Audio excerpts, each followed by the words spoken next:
Heart attack number एक वजह है दुनिया भर में लोगों के मरने की। इसलिए ज़रूरी है कि इस पर बात की जाए, ख़ास तौर पर उन वजूहात की बात की जाए जिसकी वजह से हार्ट अटैक होता है, और ख़ास तौर पर वो वजूहात जो अचानक से हार्ट अटैक की वजह बनती हैं।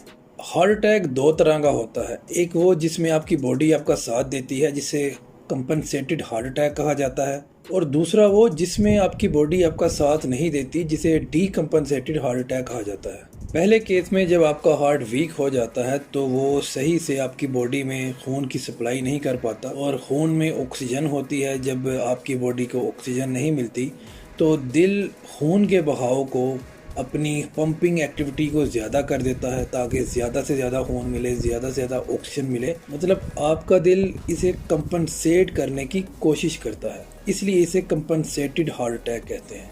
ऑक्सीजन की जो कमी होती है, इसे कंपनसेट करने के लिए बॉडी सोडियम और पानी को जिस्म में इकट्ठा कर लेती है, इसे जिस्म से खारिज होने में रोकती है। बॉडी इस पानी के अखराज को इसलिए रोकती है कि बॉडी में खून की मिकदार और इसका प्रेशर ज़्यादा रहे और बॉडी के हर हिस्से को सही से खून मिलता रहे।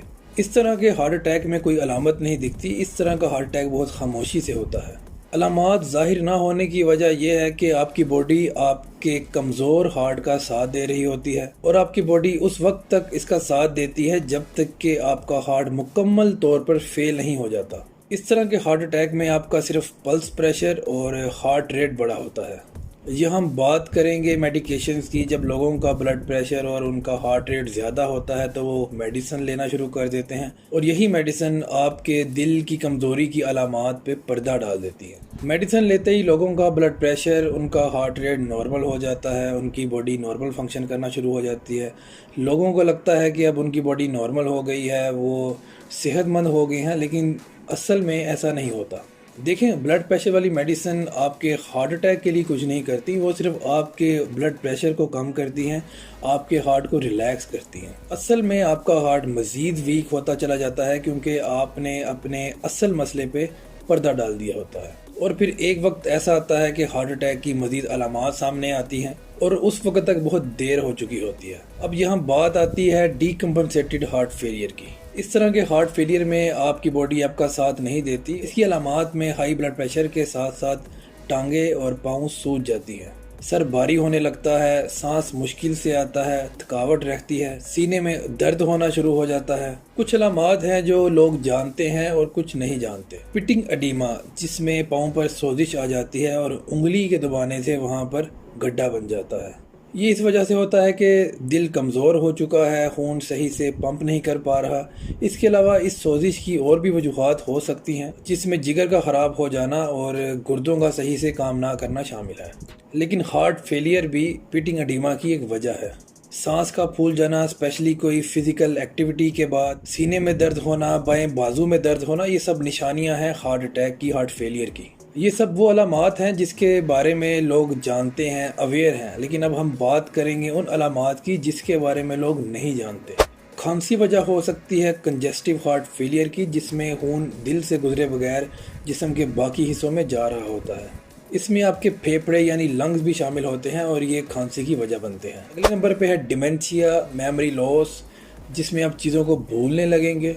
याददाश्त इतनी अच्छी नहीं रहेगी जिस तरह पहले थी, क्योंकि ब्रेन में ऑक्सीजन की कमी हो रही है और आपका ब्रेन प्रॉपरली फंक्शन नहीं कर पा रहा। मतलब हार्ट कमज़ोर होने की वजह से खून का बहाव दिमाग की तरफ अच्छा नहीं है। अगली अलामत है कि हार्ट फेलियर में आपका यूरिन आउटपुट कम हो जाता है, मतलब पेशाब आना कम हो जाता है, और वो इसलिए कि हार्ट फेलियर में आपकी बॉडी पानी और सोडियम के अखराज को रोकती है, गुर्दों की तरफ खून के बहाव को रोकती है, और गुर्दों की तरफ खून का बहाव कम होने की वजह से यूरिन फॉर्मेशन कम हो जाती है और अल्टीमेटली यूरिन आउटपुट भी कम हो जाता है। एक और अलामत की बात करेंगे कि जब आप लेटे होते हैं या सो रहे होते हैं तो आपको सांस लेने में दुश्वारी होती है, लेकिन आप जब उठकर बैठते हैं तो आपका सांस बेहतर हो जाता है, आप बेहतर महसूस करते हैं। ये भी हार्ट कमज़ोर होने की एक निशानी हो सकती है। अब इन अलामात की हल की तरफ आते हैं कि सबसे पहले है क्वालिटी ऑफ स्लीप।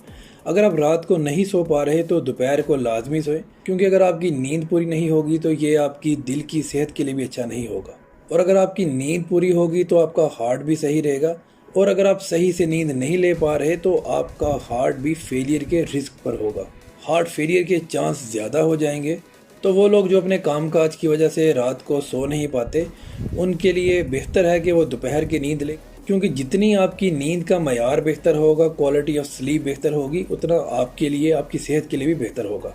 नींद का पूरा होना बहुत ज़रूरी है, क्योंकि नींद पूरी होगी तो आप लंबी ज़िंदगी जी पाएंगे। इसके अलावा रिफाइंड ग्रेन्स, छने हुए आटे की चीज़ें खाना, पास्ता, सीरियल्स, इस सब से इज्तनाब करें।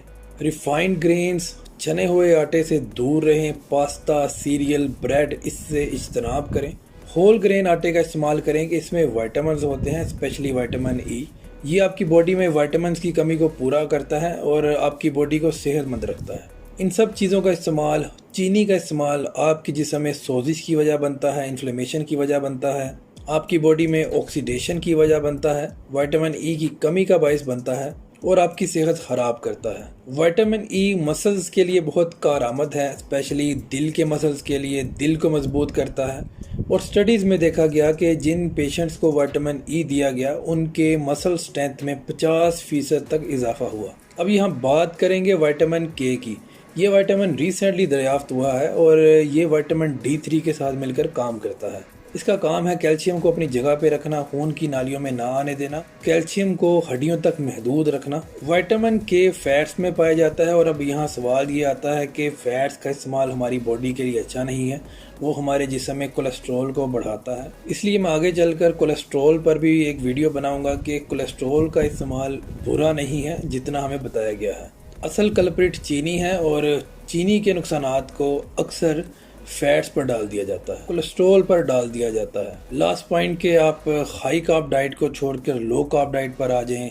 ऐसी ग़िज़ा को छोड़ दें जिसमें शक्कर की मिकदार बहुत ज़्यादा है। रिफाइंड ग्रेन्स छोड़ दें, जिस तरह पहले जिक्र किया है, छना हुआ आटा, मैदा, पास्ता, ब्रेड्स, इन सब से इज्तनाब करें। लो कार्ब डाइट का इस्तेमाल करें, वेजिटेबल्स का इस्तेमाल करें। नेक्स्ट वीडियो कोलेस्ट्रॉल पर होगी। चैनल पर आने का शुक्रिया। मैं उम्मीद करता हूँ आपको ये वीडियो पसंद आई होगी। अपना और अपने प्यारों का ख्याल रखें। आपसे मिलते हैं अगली वीडियो में, तब तक के लिए अल्लाह हाफिज़।